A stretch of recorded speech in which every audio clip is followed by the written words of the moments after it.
नमस्कार, मैं शालिनी और आप देख रहे हैं द न्यूज़ 15। बात करेंगे एनडीए गठबंधन की, क्योंकि कहीं ना कहीं अब जो एनडीए गठबंधन है उसमें भी दरार की स्थिति पैदा हो गई है। ये स्थिति ऐसे पैदा होती हुई नजर आ रही है क्योंकि भाजपा की ही विधायक मीनाक्षी सिंह जो हैं वो अब कैबिनेट मंत्री आशीष पटेल पर निशाना साध रही हैं। उनके खिलाफ यहां पर मुख्यमंत्री को उन्होंने एक पत्र भी भेजा है, जहां पर उन्होंने मांग कर दी है कि अब इसकी सीबीआई जांच होनी चाहिए। जहां एक तरफ अगर पल्लवी पटेल की बात की जाए तो कहीं ना कहीं पल्लवी पटेल ने भी अपने जीजा यानी कि आशीष पटेल के खिलाफ यही आरोप लगाया है कि जो प्राविधिक शिक्षा विभाग है उसमें कहीं ना कहीं अगर कहा जाए तो घोटाला हुआ है। वहां पर 25-25 हजार रुपए 25 वहां पर 25-25 लाख रुपए लेकर पदोन्नति की गई है, जबकि ये पदोन्नति ना करने के बदले यहां पर शिक्षा भर्ती निकालनी चाहिए थी, जिसमें आरक्षण भी कहीं ना कहीं सरकार को देना पड़ता, जिसके चलते अब उनका ये कहना है कि इसमें घोटाला हुआ है और सरकार अब आशीष पटेल को अपने आप को बचाने की कोशिश कर रही है। सर, क्या लगता है जिस तरीके से एनडीए में लोकसभा के चुनाव के जब नतीजे आ गए थे तब भी रार की स्थिति दिखाई दी थी। अनुप्रिया पटेल ने यहाँ पर योगी आदित्यनाथ को एक चिट्ठी भी लिखी थी, जहाँ पर उन्होंने 69,000 जो सहायक शिक्षक भर्तियां थी उसको लेकर भी आवाज उठाई थी। तो वहां पर भी रार की स्थिति पैदा हुई थी। ब्रजेश पाठक की अगर बात की जाए, केशव प्रसाद मौर्य की अगर बात की जाए, तो सीधे तौर पर ये जो नेता थे ये योगी आदित्यनाथ के खिलाफ चले गए थे। अब क्या हम कह सकते हैं कि मीनाक्षी सिंह के द्वारा या फिर पल्लवी पटेल के द्वारा कहीं ना कहीं अनुप्रिया पटेल से ये बदला लिया जा रहा है? हाँ, देखिए शालिनी, जहाँ तक बात है, जिस तरीके से भाजपा की ही विधायक ने अपनी ही सरकार के मंत्री पर आरोप लगाए हैं, चिट्ठी लिखी है, बाकायदा मुख्यमंत्री से मांग कर रही हैं, तो कहीं न कहीं इसमें ये बात तो दिखाई देती है कि जिस तरीके से अनुप्रिया पटेल मुख्यमंत्री योगी आदित्यनाथ के खिलाफ मोर्चा खोलती हुई उत्तर प्रदेश में नजर आई थी, और उस मोर्चे में कहीं न कहीं भाजपा के भी कई बड़े नेता शामिल बताए जा रहे थे, और जिस तरीके की चर्चा दिल्ली से लेकर लखनऊ तक रही, तो वो साफ तौर से इस तरफ इशारा करती थी कि कहीं न कहीं जो घटक दल हैं उत्तर प्रदेश में एनडीए के, भाजपा के साथी जो हैं, वो उनमें सब कुछ ठीक नहीं है। कहीं न कहीं वो मुख्यमंत्री योगी आदित्यनाथ की जो कार्यप्रणाली है उसको लेकर उनमें नाराज़गी है। कहीं न कहीं जिस तरीके से आरक्षण का मुद्दा उठाया, नौकरियों में आरक्षण का मुद्दा उठाया, एससी, एसटी, ओबीसी का मुद्दा उठाया, वो इस बात की तरफ साफ इशारा कर रहा था। तो शायद अब हो सकता है कि जिस तरीके से आशीष पटेल पर भ्रष्टाचार के आरोप लग रहे हैं, आशीष पटेल पर रिश्वतखोरी के आरोप लग रहे हैं, आशीष पटेल ने जिस तरीके से विभाग में रिश्वतखोरी की बात भाजपा की विधायक कह रही हैं, मीनाक्षी सिंह कह रही हैं, दूसरी तरफ जो विपक्ष की विधायक हैं मगर कहीं ना कहीं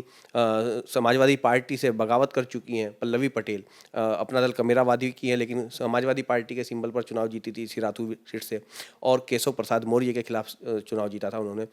तो ऐसे में हो सकता है, ये बात भी, इस बात से इनकार नहीं किया जा सकता कि कहीं ना कहीं, क्योंकि नेता राजनीति में कहते हैं कि सहमत का खेल सत्ता पक्ष और विपक्ष के साथ साथ आपस में पार्टियों में भी चलता रहता है, और कहीं ना कहीं यह सहमत की जो लड़ाई है एनडीए में भी अब उत्तर प्रदेश में होती हुई दिखाई दे रही है। जिस तरीके से अनुप्रिया पटेल ने योगी सरकार को घेरने का काम किया था, वो चाहे इशारा केंद्र का था या आपसी जो उत्तर प्रदेश के नेता हैं उनका आपसी तालमेल का था, लेकिन कहीं ना कहीं वो एक बात बाहर निकली थी कि अनुप्रिया पटेल योगी आदित्यनाथ पर हमलावर है, और चिट्ठी के जरिए कहीं ना कहीं जो 24 का चुनाव का परिणाम आता, उसके बाद जिस तरीके से हमले बोले गए थे परिणाम के बाद, वो इस बात की तरफ साफ इशारा कर रहा था कि कहीं ना कहीं जो एनडीए के घटक दल हैं वो मुख्यमंत्री का चेहरा उत्तर प्रदेश में बदलना चाहते हैं और चीज़ों में बदलाव चाहते हैं। बदलाव हुआ नहीं, मुख्यमंत्री वही जू के त्यों हैं, लेकिन अब शायद जिस तरीके से उपचुनाव हुआ है उत्तर प्रदेश में और 9 में से 7 सीटें बीजेपी ने जीत ली हैं, तो ऐसे में उसके बाद योगी आदित्यनाथ शायद खुद को मजबूत पा रहे हैं। और इसके साथ ही जिस तरीके से हिंदुत्व का हार्डकोर हिंदुत्व का एजेंडा योगी आदित्यनाथ आगे बढ़ाते हुए दिख रहे हैं, तो उसके बाद कहीं ना कहीं लग रहा है योगी आदित्यनाथ को कि अब वो समय है कि आपके जितने भी घटक दल में या भारतीय जनता पार्टी के साथ एनडीए का जो गठबंधन है उसमें जितने भी नेता हैं या दल हैं, वो कहीं ना कहीं उनको अब ये समय उन्हें लग रहा है कि वो अब उनसे उसी अंदाज में बदला ले सकते हैं जिस तरीके से उन्होंने उनके खिलाफ मोर्चा खोला था। तो शायद ये भी एक वजह हो सकती है, हालांकि हम इसकी पुष्टि नहीं कर सकते, मगर कहीं ना कहीं राजनीति में जो होता है वो दिखता नहीं और जो दिखता है वो होता नहीं वाली कहावत राजनीति के विषय में कही जाती है। तो जिस तरीके से मीनाक्षी सिंह का मामला है, क्योंकि भाजपा की विधायक है और मुख्यमंत्री योगी आदित्यनाथ की करीबी विधायक मानी जाती है मीनाक्षी सिंह, खुर्जा बुलंदशहर की से आती हैं। वहीं पल्लवी पटेल को आपने देखा कि समाजवादी पार्टी से किस तरीके का लोकसभा चुनाव से पहले या राज्यसभा का जो चुनाव हुआ उसमें अनुप्रिया जो पल्लवी पटेल हैं उन्होंने कैसे समाजवादी पार्टी से बगावत की, तो कहीं ना कहीं वो भी मुख्यमंत्री की गुड बुक में है। और मुख्यमंत्री से उन्होंने मुलाकात भी की थी, खूब तस्वीरें भी वायरल हुई कि मुख्यमंत्री से पल्लवी पटेल की मुलाकात हुई है। तो क्या बात हुई है, क्या चीत हुई है, क्योंकि पल्लवी पटेल और अनुप्रिया पटेल की जो राजनीतिक लड़ाई है, जो वर्चस्व की लड़ाई है पार्टी में या सियासी अदावत है, वो किसी से छिपी नहीं है। तो ऐसे में हो सकता है कि दोनों तरफ से, विपक्ष से भी और सत्ता पक्ष से भी, अनुप्रिया पटेल पर हमला किया जा रहा हो और उसका बहाना जो है वो उनके पति पर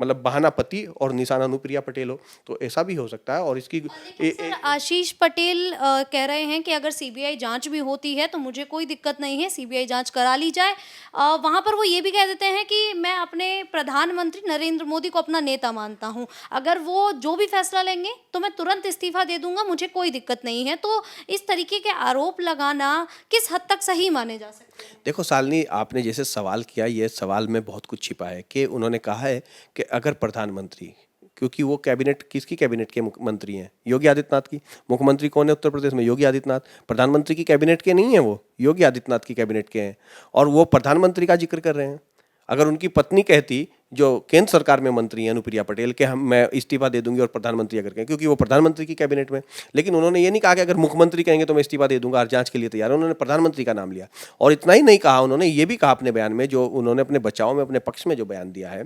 जो चीज़ें हम तक पहुँच रही हैं, वो उसमें उन्होंने ये भी कहा है कि उनका जो गठबंधन हुआ था वो 2014 के लोकसभा चुनाव के दौरान वो प्रधानमंत्री नरेंद्र मोदी से हुआ था, भारतीय जनता पार्टी से हुआ था, यानी कि केंद्र से हुआ था। उत्तर प्रदेश से योगी आदित्यनाथ का जिक्र उन्होंने नहीं किया। उनका कहने का मतलब ये था कि उत्तर प्रदेश की राजनीति में और उत्तर प्रदेश की सरकार में जो योगी आदित्यनाथ हैं, वो साल 2014 के बाद उनकी एंट्री हुई है। वो 2017 में चेहरा बने हैं उत्तर प्रदेश में। हमारी जो तालमेल है भारतीय जनता पार्टी से या नरेंद्र मोदी से, वो 2014 का है। तो उन्होंने साफ तौर से कहा है, ये बयान भी उनका साफ तौर से इशारा कर रहा है कि कहीं ना कहीं रिश्ते जो हैं, अनुप्रिया पटेल हो या उनके पति आशीष पटेल हो, दोनों के रिश्ते में मोदी से जो योगी सरकार में जो मुख्यमंत्री योगी आदित्यनाथ हैं, उनसे कहीं ना कहीं बेहतर नहीं है, तालमेल अच्छा नहीं है। और जो सियासी अदावत अंदर खाने, जो सतह पर अभी तक नहीं दिख रही थी, लेकिन अब धीरे धीरे लग रहा है कि ये सतह पर आएगी।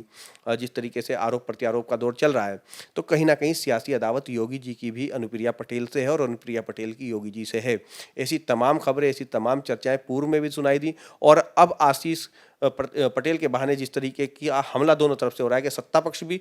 कि विधायक भी उनके पक्ष में, उनके खिलाफ बोलती हुई दिखाई दे रही हैं, बाकायदा चिट्ठी लिख रही हैं। और दूसरी तरफ जो विपक्ष से विधायक आती हैं, वो भले किसी भी दल की से चुनाव जीत के आई हो, लेकिन आज उनके खिलाफ खड़ी हुई दिखाई दे रही है। तो हमला दोनों तरफ से किया जा रहा है। तो ऐसी स्थिति में अब आशीष पटेल या अनुप्रिया पटेल अपने आप को कैसे बचा पाते हैं, कैसे वो अपने आप को एक तरीके से अपना बचाव कर पाते हैं, ये देखना बड़ा दिलचस्प होगा। और मुख्यमंत्री योगी आदित्यनाथ की तरफ से इस मामले में उनकी मांग पर क्या कार्रवाई या पहल होती हुई दिखाई पड़ती है, कार्रवाई के लिए क्या पहल होती हुई दिखाई पड़ती है, क्या वो जांच के लिए कोई कमेटी बनाते हैं कि नहीं बनाते हैं, या वो सीबीआई की जांच के लिए रिकमेंड करते हैं कि नहीं करते हैं। क्योंकि आरोप जो है भ्रष्टाचार के, वो बेहद गंभीर, और ये बेहद गंभीर इसलिए भी हैं कि लगातार मुख्यमंत्री योगी आदित्यनाथ अपनी सरकार में जीरो टॉलरेंस का दावा करते रहे, जीरो टॉलरेंस नीति की सरकार बताते रहे। और अगर ऐसी ही सरकार में 50 करोड़ सालाना राजकोषीय घाटे की बात हो रही हो, 25-25 लाख या 50-50 लाख रुपए जो विधायक कह रही हैं, लेकर पदोन्नति, रिश्वत लेकर, घूस लेकर पदोन्नति देने की बात हो रही है, तो फिर तो आरोप तो गंभीर है। सर सरकार के लेकिन मंत्री पर है और विधायकों के आरोप हैं, और उन्हीं की पार्टी के विधायकों के आरोप हैं, इसलिए वो ज्यादा गंभीर हो जाते हैं। तो ऐसे में ये बात साफ तौर से दिख रही है कि कहीं ना कहीं इस पूरे के पूरे जो राजनीतिक पिक्चर, तस्वीर, जो घटनाक्रम दिखाई दे रहा है, कि इसके पीछे की जो राजनीति है, वो एक राजनीति, बड़ी राजनीति है। उसका कनेक्शन कहीं ना कहीं लखनऊ से दिल्ली तक है। सर लेकिन आशीष पटेल जी ने ये भी कहा है कि 17 साल से जो कर्मचारी काम कर रहे थे, उन्हें पदोन्नति देना ज़रूरी था। अगर उन्हें पदोन्नति नहीं देते, वो इतने समय से इंतज़ार कर रहे थे, तो कोई शिक्षक नहीं बचता वहाँ पर पढ़ाने के लिए। तो ये बात किस हद तक सही मानी जा सकती है? नहीं, वो अपने, जो उनका अपना कहने का बचाव का तरीका है, वो उसके हिसाब से अपना पक्ष रख रहे हैं। लेकिन बात यह है, उसमें बड़ी बात ये आ रही है कि जो नए नियम बने हैं, जो सरकार ने, उन्हीं की सरकार ने नियम बनाए हैं, उन नियमों का की अनदेखी करने की बात जो है वो बड़ा आरोप है। अगर नियमों को अनदेखी करके किसी को आप पदोन्नति देंगे तो वो सवाल तो उठेगा ही ना। और नियमों की अनदेखी करके अगर पदोन्नति दी गई है तो ये बात कैसे पता चलेगी कि इसमें नियमों की अनदेखी हुई है या नहीं हुई है। भाजपा की विधायक जो कह रही हैं या पल्लवी पटेल जो विधायक हैं अपना दल की, कमेरावादी की जो विधायक हैं, जो वो कह रही हैं उसकी पुष्टि कैसे होगी, वो तो जांच से ही होगी ना। तो जांच सरकार कराती या नहीं कराती है ये देखने वाली बात होगी। और फिर अगर जांच कराती भी है उसमें कमेटी में कौन लोग होंगे, कौन सदस्य होंगे। कि एनडीए में उत्तर प्रदेश में जो कहा जाता है उससे इतर अगर देखा जाए तो पहले जैसी स्थिति नहीं है। कहीं ना कहीं मुख्यमंत्री योगी आदित्यनाथ में भी एक झटपटाहट दिखाई देती है कि वो भी जो उनका एक जादुई चेहरा, हिंदुत्व का एक चेहरा बन गया है, बड़ा ब्रांड एम्बेसडर के तौर पर हिंदुत्व के वो देखे जा रहे हैं देश भर में, उनके सामने भी उसको बरकरार भी रखने की चुनौती और कहीं ना लेकिन कहीं अपने देखो विरोधियों को मात देने की चुनौती। लेकिन सर जब अभी लोकसभा के चुनाव हुए थे तब ये कहा भी गया था कि जो योगी आदित्यनाथ हैं या जो प्रधानमंत्री नरेंद्र मोदी हैं उनके चेहरे का जादू खत्म हो गया है। लेकिन वहीं अगर समाजवादी पार्टी की बात की जाए तो समाजवादी पार्टी के जो अफजाल अंसारी हैं उन्होंने कहा था कि योगी आदित्यनाथ के चेहरे ने ही कहीं ना कहीं यहाँ पर साख बचाई है भारतीय जनता पार्टी की, एनडीए की। तो अब कहीं न कहीं अगर एनडीए के घटक दल योगी आदित्यनाथ के खिलाफ जाते हैं, तो क्या इससे भारतीय जनता पार्टी को नुकसान होगा? क्योंकि अनुप्रिया पटेल ही नहीं, यहाँ पर अगर संजय निषाद की बात की जाए, तो वो भी योगी आदित्यनाथ के खिलाफ जाकर कार्य करते हुए नजर आए। ब्रजेश पाठक भी करते हुए नजर आए। केशव प्रसाद मौर्य ने भी कई विधायकों के साथ मीटिंग की थी, सांसदों के साथ मीटिंग की थी। तो कहीं न कहीं वो जताने की कोशिश करते हुए नजर आ रहे थे कि अगर योगी आदित्यनाथ द्वारा उनकी बात को नहीं सुना जाएगा, तो उनके साथ भी कई लोग जुड़े हुए हैं। ये देखिए शालिनी, ये एनडीए की, भारतीय जनता पार्टी की इंटरनल पॉलिटिक्स है। राजनीति में एक दूसरे के पांव उखाड़ने के लिए और अपने पांव जमाने के लिए हर नेता कोशिश करता है। कहीं ना कहीं जहाँ तक केशव प्रसाद मौर्य की बात है,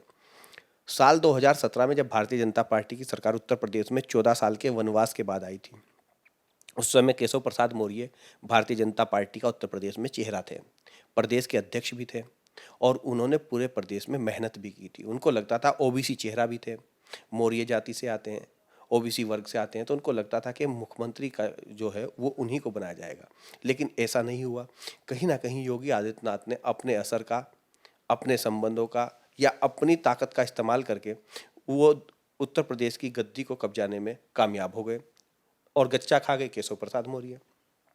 जब वो गच्चा खा गए तो जो टीस है केशव प्रसाद मौर्य को, वो टीस आज तक उन्हें उस बात की है कि मुख्यमंत्री, वो आपने देखा था कि तस्वीरें के जब वो 17 का चुनाव जीतने के बाद भारतीय जनता पार्टी को उत्तर प्रदेश में प्रचंड बहुमत मिला था, बाकायदा वो गुलदस्ता लेकर प्रधानमंत्री मोदी से मिलने के लिए भी दिल्ली आ गए थे और मुलाकात भी हुई थी। कहीं ना कहीं उन्होंने ये संदेश भी दे दिया था कि अगला मुख्यमंत्री जो होंगे भाजपा का उत्तर प्रदेश में वो होंगे। मगर उनको क्या मिला? डिप्टी सीएम की कुर्सी मिली। और डिप्टी सीएम की कुर्सी पर भी पिछली सरकार का कार्यकाल आप देख लीजिए कि किस तरीके से केशव प्रसाद मौर्य के विभागों को लेकर सवाल उठते रहे, किस तरीके की खींचतान केशव प्रसाद मौर्य के विभागों को लेकर होती रही, सरकार को लेकर होती रही। यही स्थिति इस सरकार में है। इस सरकार में जैसे 24 के चुनाव में एक बड़ी हार उत्तर प्रदेश में भाजपा को मिली है, भले ही केंद्र में भाजपा की सरकार फिर से आई है, गठबंधन दलों के सहारे आई है, लेकिन एक बड़ी हार उत्तर प्रदेश में तो हुई है। तो ऐसे उम्मीदें लगने लगी थी कि जो योगी आदित्यनाथ का जो विरोधी खेमा है उत्तर प्रदेश में भारतीय जनता पार्टी में या एनडीए में या बीजेपी में, वो अब हावी होता हुआ उत्तर प्रदेश में दिखाई देगा। और काफ़ी हद तक आपने देखा कि किस तरीके की हलचल दिखाई भी दी। लेकिन कहीं ना कहीं जो आरएसएस का साथ था, जो एक हार्डकोर हिंदुत्व पर जिस तरीके से आगे बढ़ते हुए योगी आदित्यनाथ दिखते हैं, बोलते हैं, कहते हैं और काम भी करते हुए दिखाई देते हैं, वो कहीं ना कहीं उन्हें बचा ले गया। और उपचुनाव में जिस तरीके से पार्टी ने फिर से 9 में से 7 सीटें जीती हैं, तो कहीं ना कहीं अभी वो अपने आप को सेफ कर रहे हैं। और 27 से पहले योगी आदित्यनाथ की कोशिश ये है कि कहीं ना कहीं जितने भी उनके विरोधी हैं, चाहे सहयोगी दलों में हैं, चाहे बीजेपी में हैं, वो कहीं ना कहीं उनको अपने अंदाज में ही, उनको भी राजनीतिक हिसाब से, जिस तरीके से राजनीतिक माहौल है उत्तर प्रदेश का, वो अपनी चुनौतियों से पहले कहीं ना कहीं उनकी चुनौतियों को समाप्त कर दें। तो ये कोशिश भी है, क्योंकि इस समय उत्तर प्रदेश के मुख्यमंत्री योगी आदित्यनाथ 2 मोर्चों पर लड़ रहे हैं। एक मोर्चा वो है जो विपक्ष से है और दूसरा मोर्चा वो है जो एनडीए में ही, बीजेपी में ही दूसरा मोर्चा उनके खिलाफ है। तो ये जो 2 मोर्चों पर योगी आदित्यनाथ लड़ते हुए दिखाई दे रहे हैं, उससे पार पाने के लिए योगी आदित्यनाथ कहीं ना कहीं जो राजनीति है वो राजनीति अपने हिसाब से करते हुए उत्तर प्रदेश में दिखाई दे रहे हैं। रिजल्ट के बाद कहीं ना कहीं एक ताकत तो उपचुनाव के रिजल्ट के बाद योगी आदित्यनाथ को मिली है, एक सेफ महसूस किया। अगर यही जो चुनाव का परिणाम है जो आज 2-7-2 हुआ है, अगर यही 2-7 होता है, यानी कि सत्ता पक्ष के होते और 7 विपक्ष के होते, तो ये जो आवाज़ थी योगी आदित्यनाथ को बदलने की उत्तर प्रदेश में, जिस तरीके से पहले भी मुख्यमंत्री दूसरे राज्यों में भाजपा ने बदले हैं, तो वो कहीं ना कहीं और तेज हो जाती। लेकिन वो आवाज़ दबी है, और जब वो आवाज़ दबी है तो आज जिस तरीके से Yogi Adityanath one man army की तरह उत्तर प्रदेश में मैं कहूँ कि सरकार में भी वो काम करते दिखाई दे रहे, भाजपा में भी वो काम करते दिखाई दे, तो वो इससे अच्छा मौका शायद उनको के पास कोई हो कि जो उनके विरोधी हैं या उनका विरोधी खेमा है उसको उससे कैसे निपटा जाए और उसको कैसे ठिकाने लगाया जाए। ये काम भी शायद योगी आदित्यनाथ मुख्यमंत्री की तरफ से होता हुआ दिख रहा है। इसमें कोई दो राय नहीं है कि जिस तरीके की चर्चाएं यूपी में एनडीए को लेकर हैं, उन चर्चाओं में कहीं ना कहीं कुछ तो दम है, क्योंकि आशीष पटेल का मुख्यमंत्री के लिए कुछ ना कहना या मुख्यमंत्री का आशीष पटेल के लिए कुछ ना कहना और सीधा प्रधानमंत्री से खुद को कनेक्ट कर देना और इशारों में ये भी कह देना कि कहीं ना कहीं जो हमारे विरोधी हैं उनकी मंशाओं को पूरा नहीं होने दिया जाएगा। यानी कि वो कह रहे हैं कि सरकार में भी हमारे विरोधी, अब सरकार में विरोधी कौन है ये तो तय हो रहा है कि किस तरीके की चिट्ठीबाजी उनकी पत्नी ने किया था, जो केंद्र में मंत्री हैं अनुप्रिया पटेल ने, तो उससे कहीं ना कहीं एक विरोध के स्वर मुख्यमंत्री योगी आदित्यनाथ के खिलाफ उठते हुए उत्तर प्रदेश में भाजपा में एनडीए में दिखे थे। उन स्वरों के बाद कहीं ना कहीं अब वही स्थिति पलटकर उत्तर प्रदेश में आशीष पटेल और अनुप्रिया पटेल पर आ गई है। लेकिन अनुप्रिया पटेल जो है उनके स्टेटमेंट को लेकर सबकी नजर लगी है और उनके अगले कदम को लेकर नजरें लगी हैं, क्योंकि जो आरोप हैं वो कहीं ना कहीं जिस तरीके से पल्लवी पटेल ने मामले को एक हाइप दी है, भाजपा की विधायक की चिट्ठी ने हाइप दी है, तो आरोप हैं तो कहीं ना कहीं इस पर विपक्ष भी मंथन कर रहा है। और अभी सदन जो विधानसभा का शीतकालीन सत्र चल रहा है उत्तर प्रदेश में विधानमंडल का, उसमें अभी 3 दिन का समय और है, यानी कि फ्राइडे तक सत्र है। तो ऐसे में विधानसभा में इस पर चर्चा होगी कि नहीं होगी, या सरकार इसको लेके कोई जांच कमेटी बनाती है या नहीं बनाती है, या मंत्री को लेकर सरकार का क्या रुख होता है, इस पर अभी सभी की नज़र है। लेकिन कहीं ना कहीं एनडीए में भी जिस तरीके से इंडिया में गांठ पड़ने की बात सामने आ रही है, राहुल अखिलेश का मामला ठीक नहीं चल रहा है, ऐसे ही कहीं ना कहीं पल्लवी पटेल और योगी आदित्यनाथ में भी अनबन है। बिल्कुल, अब देखना यही होगा कि आखिरकार मीनाक्षी सिंह का जो पत्र था उस पर सरकार क्या फैसला लेती है, योगी आदित्यनाथ द्वारा क्या आदेश दिए जाते हैं और क्या नतीजा निकलकर सामने आता है। क्या आशीष पटेल को अपने पद से इस्तीफा देना होगा, क्या आशीष पटेल को अपना जो मंत्री पद है वो अपने हाथ से खोना पड़ सकता है। फिलहाल इस पूरे मुद्दे को लेकर आप लोगों की क्या राय है, आप हमें कमेंट करके जरूर बताइएगा। और इसी प्रकार की राजनीति से जुड़ी खबरों के लिए देखते रहिए द न्यूज़ 15।